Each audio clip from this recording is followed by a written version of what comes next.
This episode of Around the Layout is brought to you by Home Shops and MacRail. Visit them at the Rocky Mountain Train Show on April 1st and 2nd at the National Western Complex in Denver, Colorado. You'll find them in the Expo Hall South, tables G1 and G3. For more information and to see their latest offerings, head to their websites, homeshops.net and macrailproducts.com.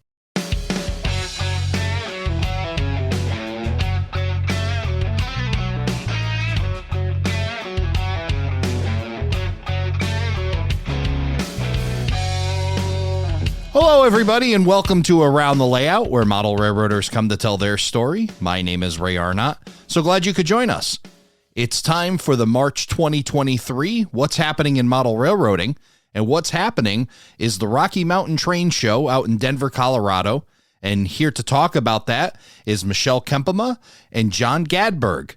Michelle and John, welcome to the show. Thank you. I'm happy to be here. And John, you're off of mute now, so hello, John. Hello. I was quicker on the button. You were.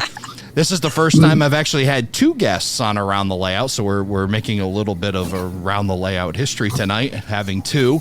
But I think we're covering a topic that needs two people to talk about and cover all the great things that are happening for the Rocky Mountain Train Show. That's happening on April 1st and 2nd out in the mile-high city of Denver, Colorado. A lot of talk about it, but I want to learn a little bit about it first. So tell us a little bit about the history of the show. All right, so the history of the show kind of follows the history of our club.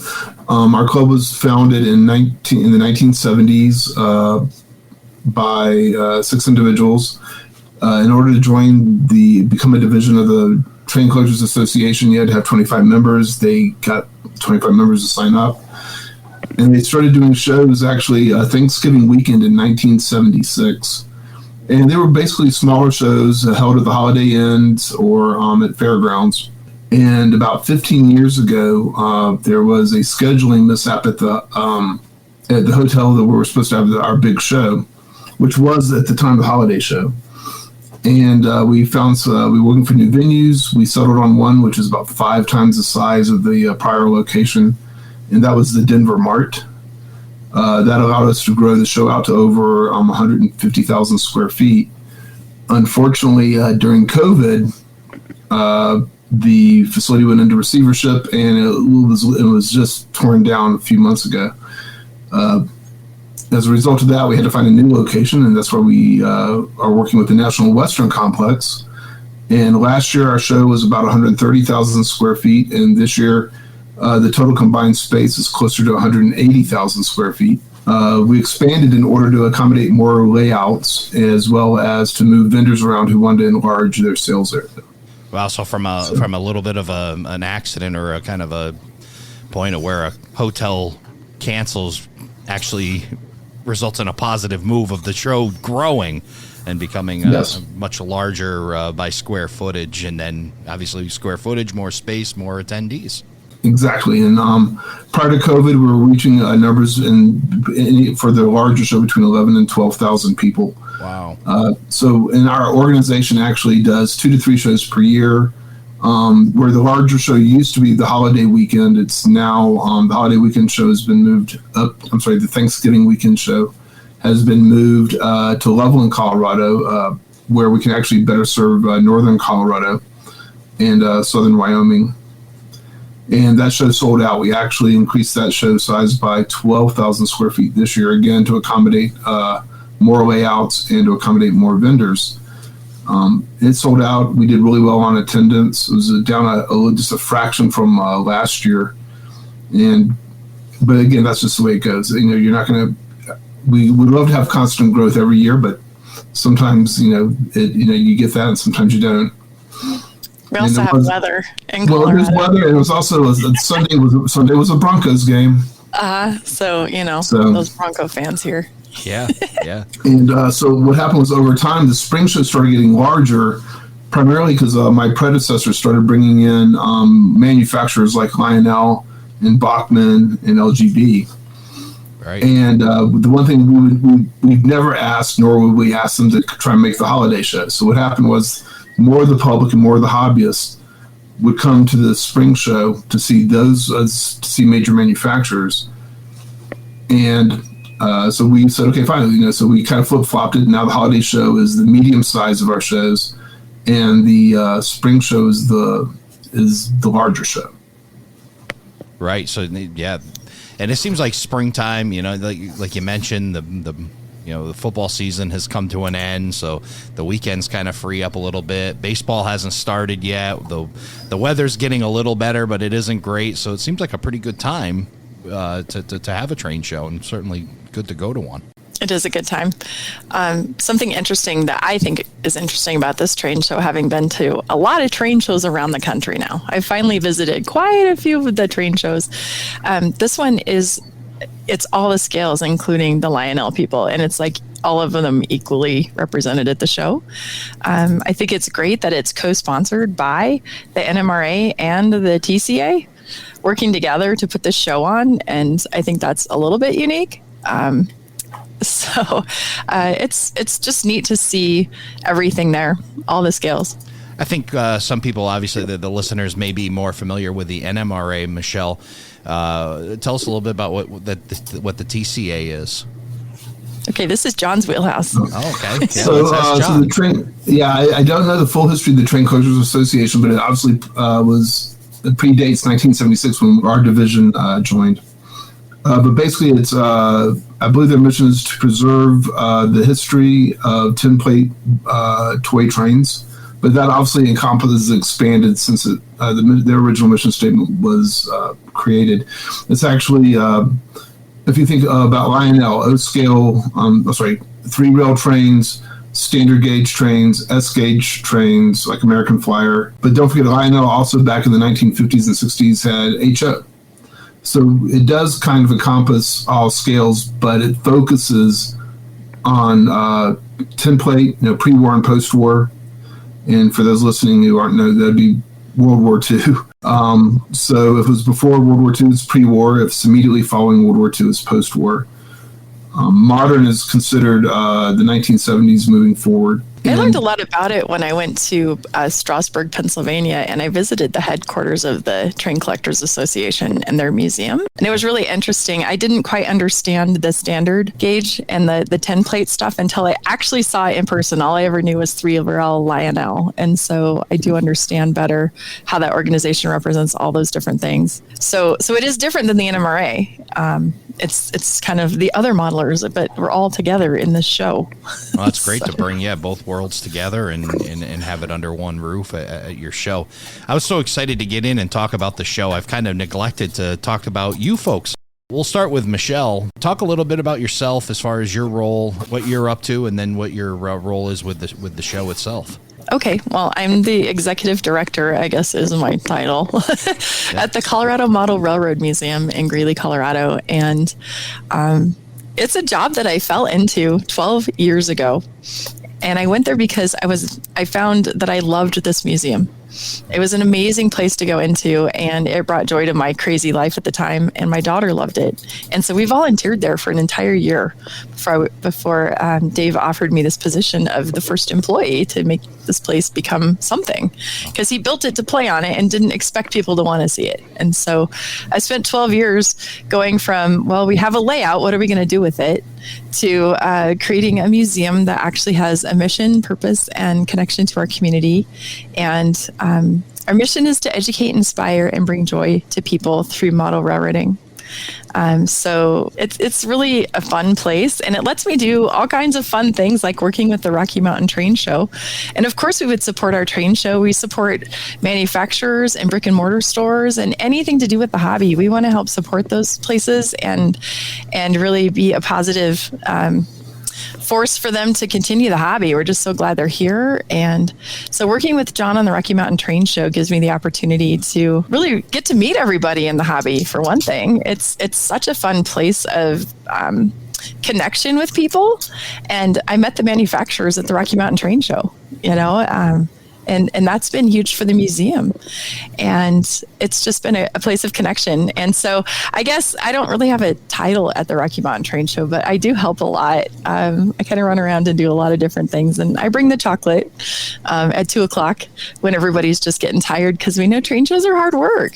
Right. So I don't know what my title would be, but I did my very first train show a couple weeks ago. It was just a very small one, and it was only 5 hours, and I was whipped by the end of the 5 hours. So I can understand a 2-day train show is exhausting, and it's a lot of work to all the work that you guys are doing beforehand to get this show off the ground and whatnot. It's a lot. So. Great work and working hand in hand with the Rocky Mountain Train Show. So, John, tell me about your role a little bit and how you kind of got involved.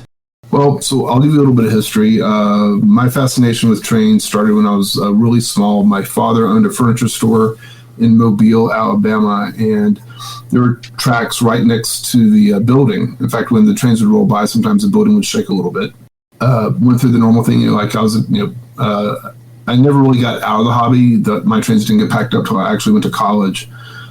And then it was in 1990 or 1991, I joined the Southwest Alabama Railroad Modelers, also known as SWARM. And that was the first modular layout I was involved with. And a few years later, I moved to Colorado. That was 1996. And then basically my trains were still back in Alabama. I was living here, and I got married and go forward a few more years to 2001, and I'm at a local hobby store, Co-Chair Hobbies, picking up stuff for Warhammer 40K. And there was and I didn't notice it, but my wife looked at the door and she goes, "Hey, John, there's a train show." And it was the holiday show that our club was putting on. And I to this day, I still think my wife regrets pointing that out to me. And so we went to the train show. I ended up joining the club. I bought a fairly expensive locomotive there. It was a Commodore Vanderbilt from 1996 or 1997, I believe. And I joined the club. I started going to the meetings. Really wasn't involved beyond that, just being a member.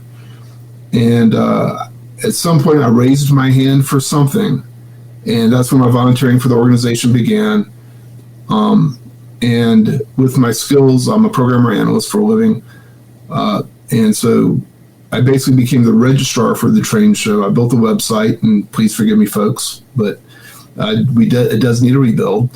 But I built the website, and I designed it to provide information about the show and to help get people to register for the show. And basically, that was in 2000 and my son's 16, so 2006 or 2007, and that's also coincides with when we moved to the new location, when the Denver Merchandise Mart. And over time, I became more involved and started learning more about how to doing larger shows, meeting people, how to place people, how to work on my interpersonal skills.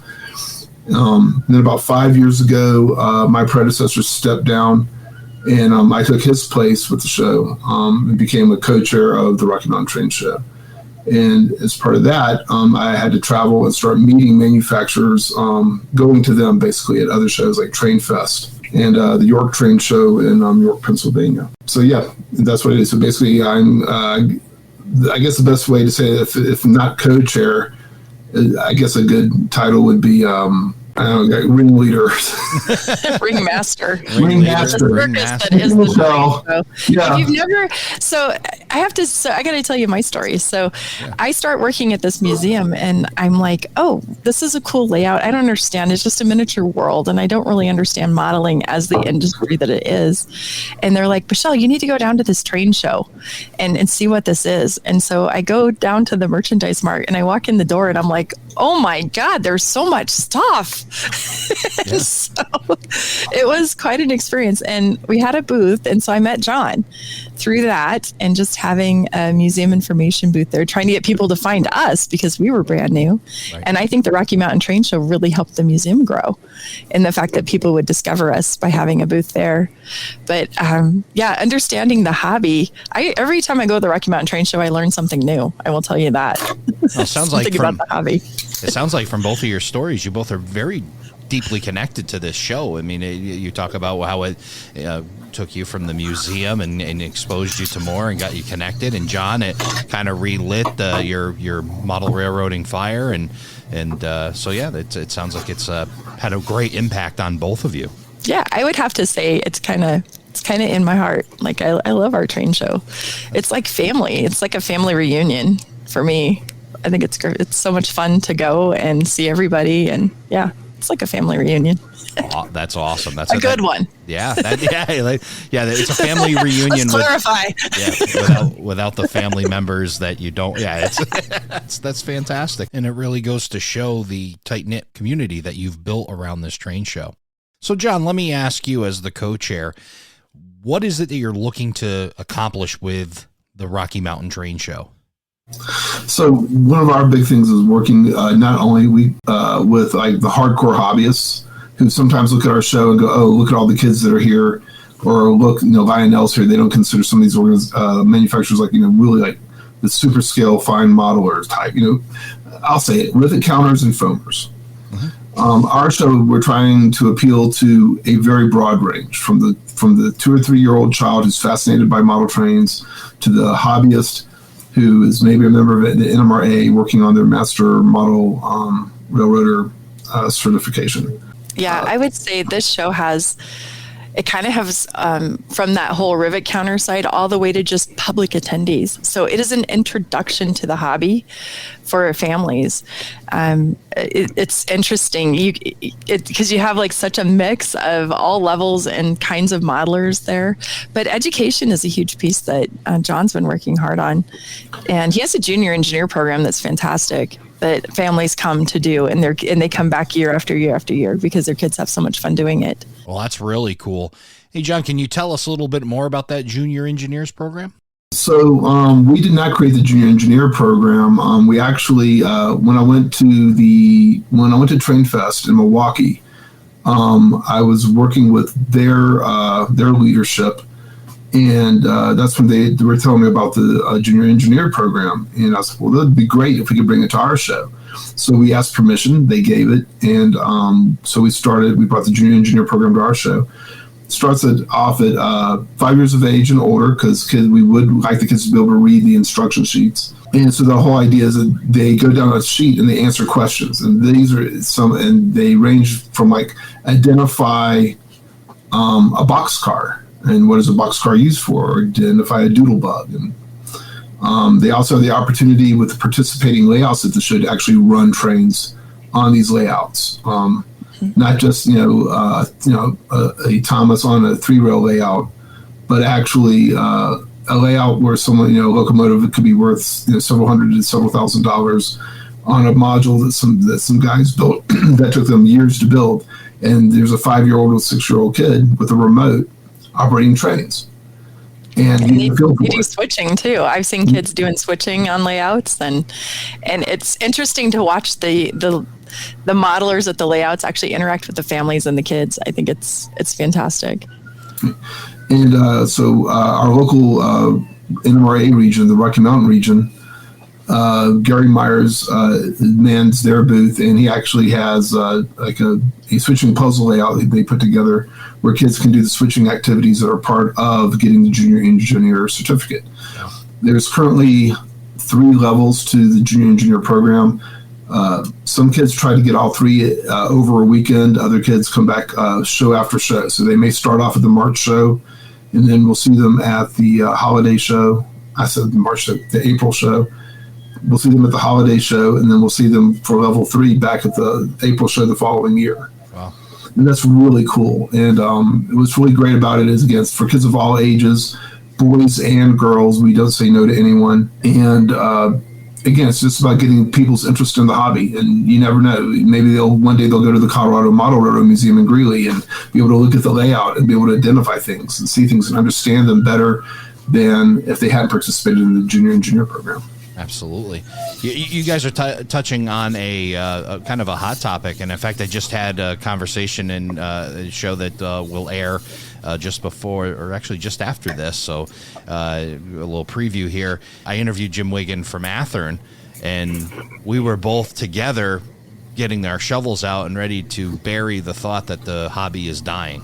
And we keep hearing this, right? And we were both kind of going on our own soapboxes about how that thought is so out of line. And you guys are really touching on the reason why it's not dying, getting the youth involved and whatnot. I want to ask both of you the same question, kind of what your answer is, a little off tangent here, but what is the key component to getting youth involved in model railroading?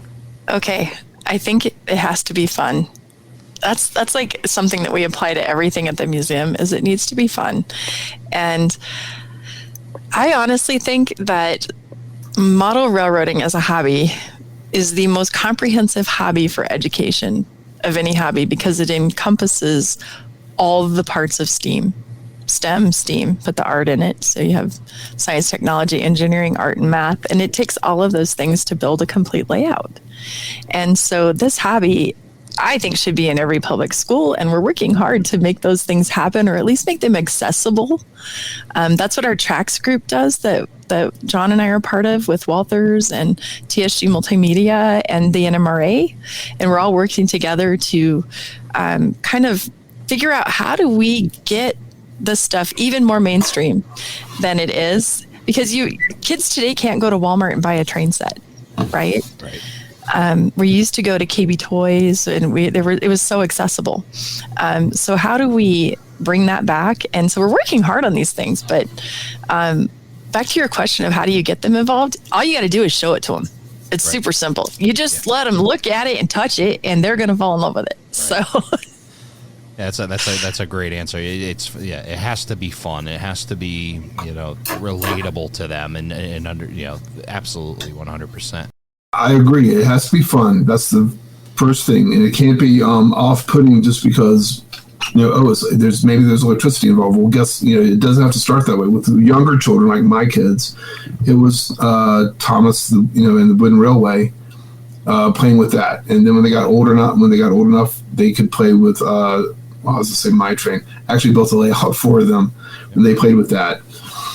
But at our show, the idea is, and that's why we also have a wide variety of vendors. Some of our vendors specialize, like Bumpa's out of Louisiana. They're coming up to the show. They have wooden toy trains. We have, I think it's Choo Choo Rail.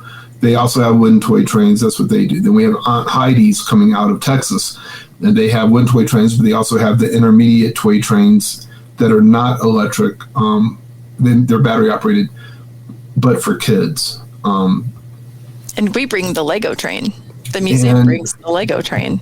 Right. And let kids build whatever. On LGB sponsored a train for us. And so kids build whatever they want out of Legos, and we run it on our train. They build on each car deck. Amazing. So. Yeah. So it's providing activities for kids at our show.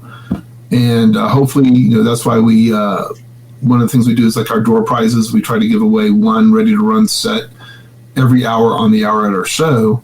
And the restriction is it has to be a child 12 years of age or younger who gets that ready to run set. We also encourage our the vendors at our show to bring ready to run sets. And so I'm assuming that we're going to see lots of Harry Potter and Polar Express and other family friendly ready to run sets. So then you have different age groups too. So again, we start the junior engineer program for kids 5 years of age and up. And then as kids get older, and it's kind of a funnel. You can imagine like a funnel with a really wide top and a narrow bottom. So a lot of kids like to play with trains at a certain age, and then that number decreases over time, but you still have people coming out of the bottom of the funnel, and those are the people who become the hardcore hobbyists. Right. And so we're trying to get as many people at the top of the funnel as possible, so that you end up with hobbyists at the end. You know what else happens, though, is that they go through life, and then when they get closer to retirement, they become a hobbyist again. Right. To come back to it, those that leave it. Those that it seem like if they've been exposed to it stays with them in one way, shape, or form, right? It may be sitting there. The hobby will always be there for you when you're ready for it, and that's one of the other amazing parts. And you talked about STEAM and that how it fits, and there's so many aspects to it. And one reason, the other one I always enjoy, and some of the things that you mentioned is there's so many points of entry into our hobby. You don't have to be just an HO guy who models this. It is so many different ways, like you said, wooden toy trains and collectors that don't even have a piece of track but have tons of stuff sitting on their shelf. They're in the hobby, and it's just to classify in the hobby. It's hard to define because there's so many different ways to get involved. Yeah, I agree. So back to like the different age groups. So youth and model railroading, which we have two groups here in Colorado. We have the Colorado Springs Youth and Model Railroading, and we have the Denver-based Youth and Model Railroading. And at this year's show, they're doing a make and take for trees. So you can go make a tree and take it home. That organization is great because that's where you can start getting more into the hobby and actually building layouts and doing scenery. And hopefully, when they we'll see them again in our organization, or maybe the NMRA will see it in their organization. Right. Somewhere down the road. I've seen kids go through that, and now they're volunteers at the Colorado Model Railroad Museum. And they've grown up in youth and model railroading. So it's a great program. And what's nice about youth and model railroading being there is that those general public families that come in and they start asking questions about how their kids can get involved. And we do have a support for that. There is a group kids can go to in Denver. It's really nice that Larry Price has that, and he's been running that for quite a while. So it's a very active youth and model railroading group, and it's great. What a great resource for parents who, again, you need to know what path to take your kid down, or, to direct them. And you have an organization like that helps them. We all know, when it comes to sports, you can find about 100 different leagues to sign kids up for. But if they want to get into model railroading, where do you go? So that's fantastic to have that opportunity. Yep, I think so. Something interesting about, this is slightly off topic, but I don't know if anybody has paid attention to the Walters booth over the years, but the Walters booth actually had a bedroom in it one year with how a kid puts a layout under their bed. And they had a little closet, and they showed mom and dad how to put a layout like T-track in your closet, or how to put it in a drawer of a dresser. It was the most interesting thing, because sometimes the barrier for families is space in their home. And I think the industry is solving that problem with small modulars like T-Track or other sort of small Fremo kind of small, or like the pizza box layouts that they do in Salt Lake City, right, in their youth programs. And you can take all those things to train shows and introduce people to the hobby in this way and make it accessible and easy to do in their homes. And I think we're seeing more of that at train shows, definitely. To add to that, I think the idea of the small switching layout, the one turnout layout, all the way down to the ones that you mentioned as well is really putting a boost, because now we talked about these, this infinite amount of entry points to the hobby. Now it's just created even more ways.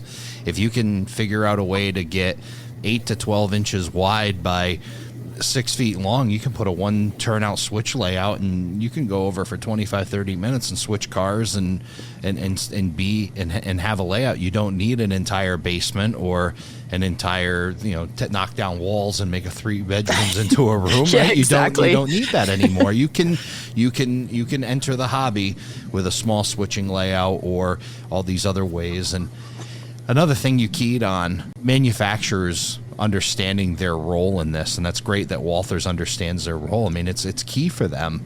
Mm-hmm. You asked vendors to make sure you bring one of those kits where a kid can go home and put together a railroad that day or that week or whatever. And being able to do that, that's really something the hobby relies on the manufacturers to come through and be able to supply that. That's correct. Yeah. And I think the manufacturers are all understanding that. I really do. And supporting it and helping us. So I talk about TRACS. I should say what that is. So it actually is an acronym for Teaching Resources and Curriculum for Kids in STEAM. Awesome. So we love acronyms. We love our acronyms. Yep. So that's what it is, and I actually memorized it so I can remember. It's Teaching Resources and Curriculum for Kids in STEAM, and we started this in 2018, I think. Yeah. And we had we called people and said, would you please come to the Colorado Model Railroad Museum for a symposium or a brainstorming session on how we keep youth in the hobby and how we promote the hobby and support this. And so many people ask us, how do you work with youth? So we need to create some solid foundational things that people can use. And so we are serious about creating curriculum and creating best practices for people to use. The NMRA youth policy, the new one, mm-hmm. We've agreed that it's good, and we go with that. And we've changed the whole terminology. And even here, we're talking about working with youth, but really we're working with families. And keeping the parent involved is really key, and getting the kid to continue in the hobby, because it's the parent that's going to have to buy the stuff and continue to support the hobby for the child to continue through the hobby. So it makes sense that we call it family education now. And parents are present, and they want to be. It's so funny when I do see them. We always think we just need the kid, we don't need you. But honestly, I think the parents have just as much fun. And and I think having them together and always having the parent and kid working together, I think it's foundational. So for sure. So we talked about the youth, and we've obviously your show is going to cover a lot of that and provide them with a lot of resources and whatnot. And you mentioned some of the vendors. Let's talk about the vendors in general. What maybe some of the key ones that like the must-sees at your show. So I'm going to cheat a little bit. I brought up our floor plan. So when you enter the show, the first group you're going to run into will be our information booth. And then you'll actually see the Forney Museum of Transportation. We believe that it's just as important to support our local nonprofits and those organizations which promote railroading as well as model railroading. On the same aisle as the Forney Museum, you have the Colorado Model Railroad Museum that Michelle represents. The Colorado Railroad Museum next to that museum, the Golden Spike, I want to say Golden Spike. The Golden Spike Tower in North Platte, Nebraska. They come. Yeah, they're coming. And then the manufacturers start up. So then you have Broadway Limited, if you're familiar with them. Then you have Train Tracks. They actually have an RFID product, so you can actually track your trains on your layout using RFID tags. Intermountain Railway, which is one of our local manufacturers. InScale Depot, one of a new vendor to the show. San Juan, is it San Juan Models? It's San Juan Models, and they're also American Limited. Doug Junda bought a whole bunch of small companies and put it all together under San Juan Model Cars. And it's a lot of O-scale, S-scale, just different things. Although they made an HO scale tank car for us at the museum.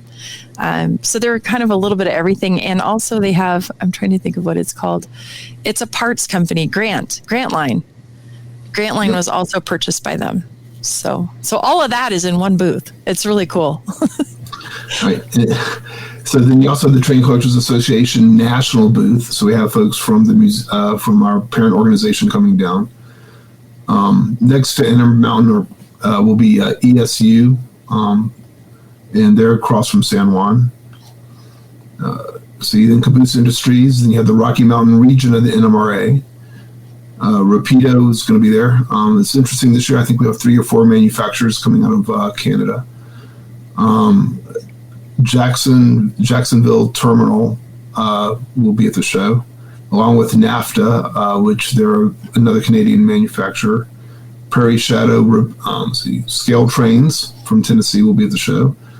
Then you have the really heavy hitters that everyone's familiar with, Marquand LGB and Lionel, each with 4 booths.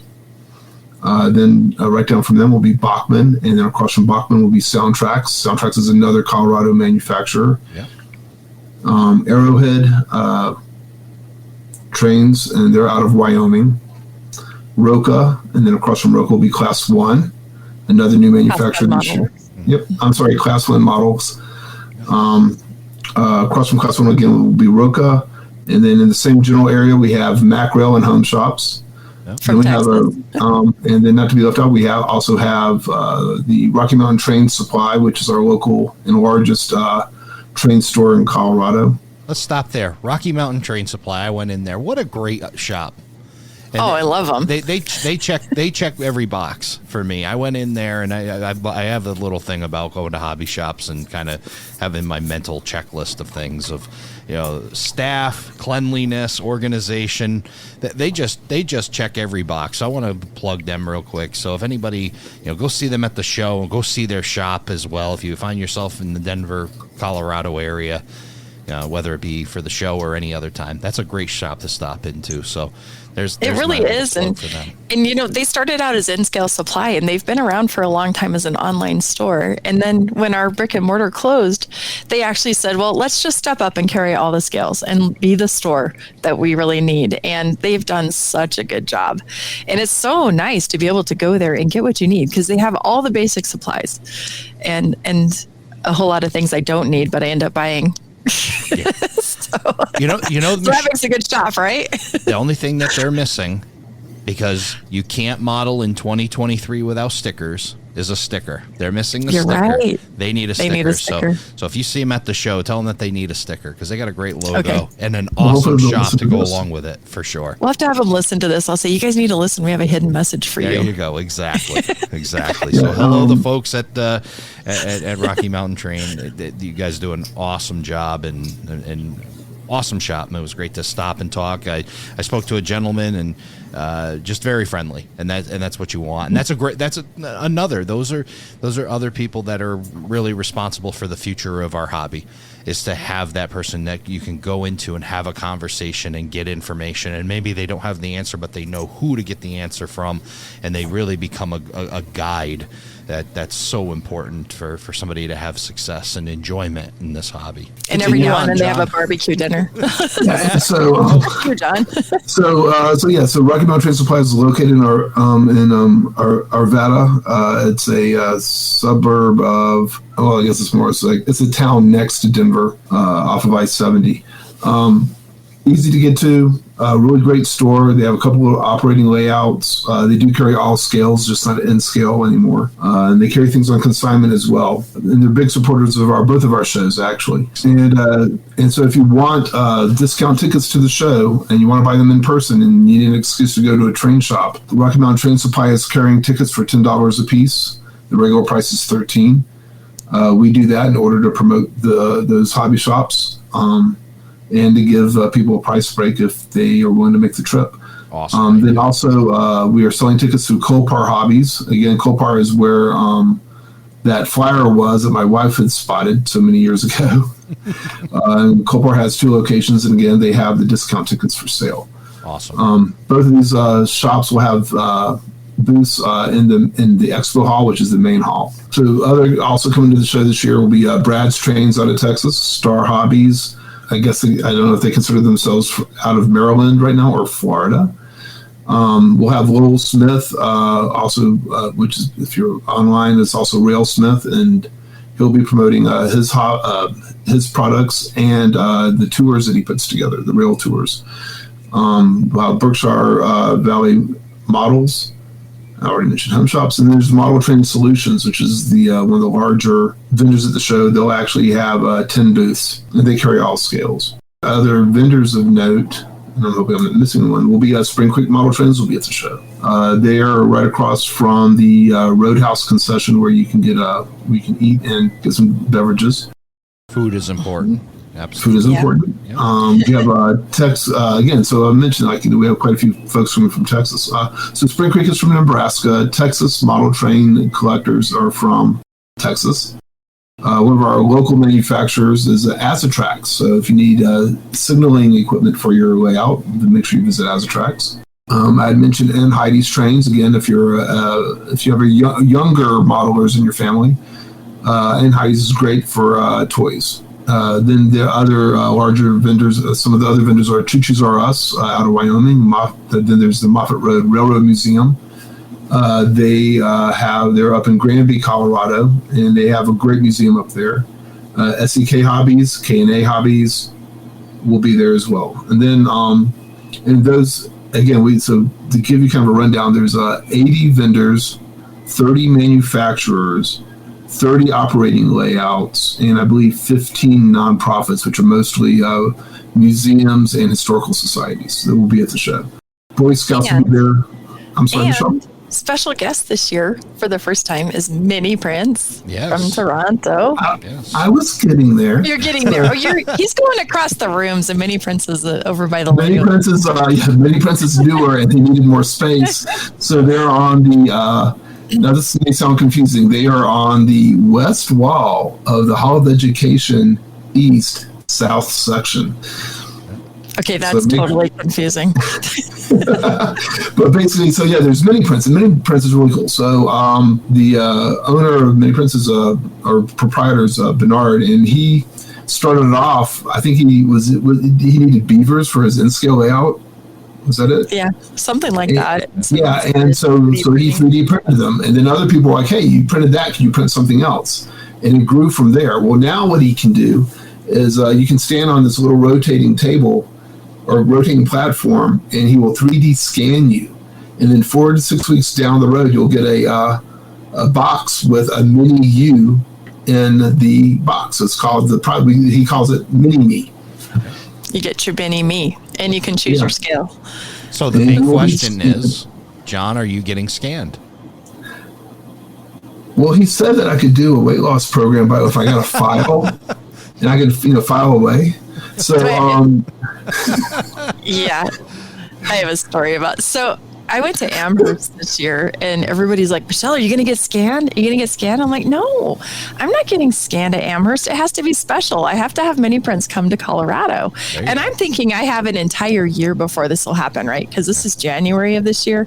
And there's no way that Bernard could possibly get to the Rocky Mountain Train Show this year. So I've got an entire year to lose weight and look perfect before I get scanned, right? Guess what? So I thought I had a perfect plan. And then no, Bernard's like, I think I can come. And I'm like, really? Are you sure? The only vendor that you're kind of, you sure you want to come to the show? Yeah. So I guess I am going to get scanned at this show. And Bernard's going to give some of the profit of the sales of me back to the museum. Awesome. And so I think that'll be fun. We're trying to figure out what my pose will be, which will probably be me holding my cell phone and like I do rail fanning all the time. So you could put me by the tracks on your layout somewhere in the woods or something. Well, that's a great idea. And I'll definitely put one on my layout of Michelle rail fanning the Providence and Worcester on my layout. So exactly, because that's what I would do. I'd go right there and do it.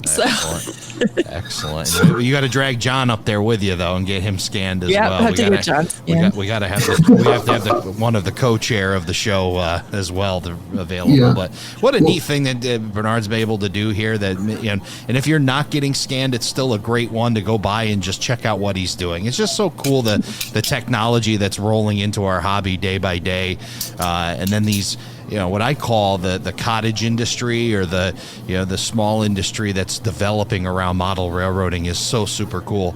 You can't really go too far or think of too many things without somebody being able to do it for you or come up with it. So we really are living in a really cool era of model railroading for sure. I think so too. I mean, even Macrail is a good example of that. Absolutely. We all want those like specialized little PTC parts on our modern locomotives, and those end of train devices and stuff. And here he comes and fills that void, So you're right. I love these little niche businesses popping up. I think they're great. And then I see behind you, Home Shops is another one. And, good friend Chris Palmieri. Yep, you've got the art hanging up, and then I see some Home Shops boxes behind you. And I might have a few.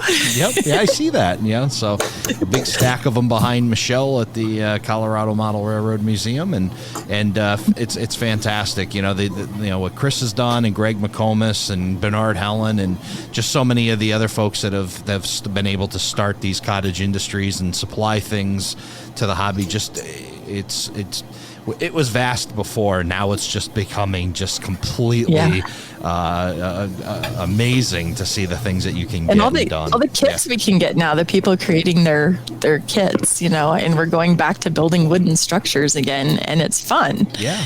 And I love it. So and finding stuff, if you're a guy like Mark Herrick looking for the Isaac Walton Inn, he just was able to find it. Somebody's printing the Isaac Walton Inn now, and now he has that kit. And before you'd have to hope that maybe a major manufacturer gets that on it, or you got to really get good at scratch building. But no, I mean, it's just amazing that what's available to us with technology. Yeah. So that will always fascinate me for sure. So some great vendors. You also got you talked about education for youth. How about education for adults? I know you've got some clinics going, so let's talk about the clinics as well and what's available. All right. So last year we didn't have space for clinics. This year we went ahead and rented some additional space at the for that bring back clinics and presentations. We have one that Rocky Mountain Region NMRA basically has taken over one room for all of Saturday, and they're going to be running clinics all day there. For a full list of the clinics, you can visit RockyMountainTrainShow.com and click on the clinic schedule to see what's going on and get the latest updates. And then, of course, there's the big presentation that everyone wants to know about, which is Ed Dickens, who is responsible for the Heritage Fleet at Union Pacific, and he'll be discussing the move of the locomotives from Cheyenne to Silvis. Silvis. And he will also be answering your questions about the big boy and the steam shops, and what the plans are for upcoming. Potentially, he'll be discussing the upcoming tours. What's been really neat, Ray, about this is that even before the big boy was restored, Ed Dickens has been going to the Rocky Mountain Train Show and giving updates every year. And so it's like this little hidden secret for steam fans that you can go and actually attend this session that he does. And he does it twice. He does it both days. And it's usually a couple hours. I always go, and I've heard Ed talk hundreds of times, and every time I'm just enthralled because it's so interesting. And so it's neat. So it's definitely a bonus that I don't think many train shows have, is something like that. And he brings stuff. He brought the big shield out of the floor of the big boy last year, and you got to touch it and take your picture with it, So, and he brings parts and talks about them and explains how they worked and what it was like to do it. So it's just neat. It's a neat presentation. Absolutely. And, that kind of access to inside baseball, right? All that real inside information, and, you have direct access to it. That's certainly worth the price of admission right there. So Definitely. For the clinics, do you, for somebody that's attending, or do they need to register ahead of time, or? Nope. Fortunately, we've been in a position where you don't have to register or pay for the clinics. Awesome. We're hoping that in the future we can get some sponsorship to help cover the cost of the space. That's to give, if anyone is out there, if you complain about like what your ticket costs to a train show, to give you an idea, the space alone just for the clinics and presentations for one day is almost $4,000. All right. And we're providing that to you for the price of your ticket, which could be as little as $13. Which could be as little as $10. But if you pay at the door, it's $13. If anybody complains about $13, and here comes the hate mail around the layout at gmail.com. If anybody complains about $13, you can't even go through a drive-through by yourself for $13 anymore. That is true. And that's in fact, I wrote about this in Cowcatcher magazine. I had somebody complain about the $3 increase from 10 to 13, and that's to cover so that you don't have to pay for parking. So Rocky Mountain Train Show did this amazing thing where they incorporated the $10 parking cost internally and only give you $3 of the 10, right? Added to your ticket. And you don't have to wait in line to pay to park. You know how hard it is when you try to go to a train show and you're at the parking booth and you want to be inside? Yes. And I had somebody complain about that, so I wrote about it in Cowcatcher magazine. If you'd like to read my article about not complaining about the hobby, you can look that one up. And so what we did was, in order to provide free parking for the public, we as an organization were actually making less money on each ticket in order to do that. Again, that's how important it is for us to get the public into the show. Well, that certainly tells you where your priorities are, and they are in the right place. It's about getting people to the show, getting them exposed to the hobby, and you've done a fantastic job. And listen, I love that little saying, price is only an issue in the absence of value. And you've certainly explained out the value, right? The price isn't the problem. You're getting an outstanding value going to the Rocky Mountain Train Show for $13. That's an unbelievable bargain. And so we spoke about like all the vendors and the manufacturers who are going to be at the show. We also work closely with the Girl Scouts. They will actually be selling cookies at the show. So if you didn't get loaded up on your Thin Mints, and two places too, so they'll hit you twice. Yeah. Or if you've already plowed through a sleeve of Thin Mints already. Yeah. Then you can switch over to the Caramax or whatever they're called. I don't remember what they're called. The other ones. And also the BSA scouts will be at the show. There will be opportunities we provide opportunities for the scouts to volunteer at the show, as well as we have the Railroad Merit Badge program, which they can go through and finish the Railroad Merit Badge. And then for the hobbyists and the kid and the families as well. But if you're really into seeing what is possible in model railroading, again, there's going to be 30 operating layouts. That's excluding the layouts or the displays that the manufacturers bring. If you add those in, it's probably closer to 40.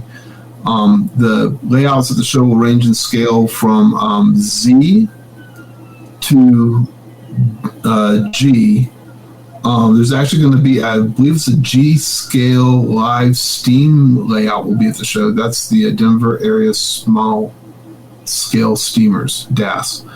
There'll be Lego layouts at the show. And then I think the vast majority of the layouts are HO, and then there's a HON3 as well. And like Lieutenant Dan said, in Forrest Gump, the most important piece of equipment you're going to need is socks. Wear comfortable socks and comfortable shoes. On average, I walk between 10 and 20,000 steps at our shows. It doesn't compare to the 14 miles I walked at Springfield 2 months ago. Yeah. But we're the show is growing. We'll get there eventually. And we are also, if anyone who's listening has been to the show before, yes, we're going to be adding more chairs so you can actually take a break and sit while you're walking between different areas of the show. Again, the show's this year's almost 180,000 square feet. So that's amazing. So make sure you're comfortable. Hydrate. So we've got things for the kids to do and learn about the hobby. We've got vendors, the major manufacturers. We have smaller manufacturers. We have layouts to look at. I may have mentioned that already, but I'm sold. We got to go to the Rocky Mountain Train Show. Michelle, tell us how we're going to get there. Okay, yeah, we were talking about transportation. With the move of the show, now that I know a lot of East Coast people who don't like to rent cars when they travel. In Colorado, we're used to just renting a car because you got to rent a car out here. Yeah. But this train show, you can actually get to without doing that. If you fly into Denver International Airport, you take the A train and you go downtown and you pick any hotel you want in downtown. They're all walkable. And then the next day you come back to Union Station and you get on, I don't know which line it is, John, but it takes you the N line takes you straight to the Western Stock Show complex, the Western complex. And this is one of the few train shows that you can actually rail fan from because there's a active train lines right behind the building, so we can rail fan too. Awesome. They got all of it. So plane, train, no automobile is what I'm getting. No automobile. Perfect. Right. Yeah. So you can fly in and enjoy this show without having to rent a car. Excellent. And like you said, there's a selection of hotels. I know if you go to the website, there's a selection there for recommended hotels. So there's some great choices there. You guys have got it all covered. You guys are ready for a train show. We're ready for a train show. Awesome. So let's go. I'm ready to see everybody. I bet you. And so let's go over the dates. Yep, it's April 1st and 2nd, 2023. All right. So no fooling. April 1st and 2nd, 2023. And it's at the National Western Complex in Denver, Colorado.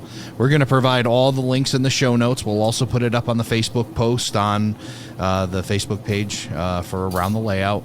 And then we'll also put some links as well. If you go to our website, aroundthelayout.com, click on podcasts and look for this podcast. You'll have all the information there as well to get yourself out to the Mile High City and the Rocky Mountain Train Show.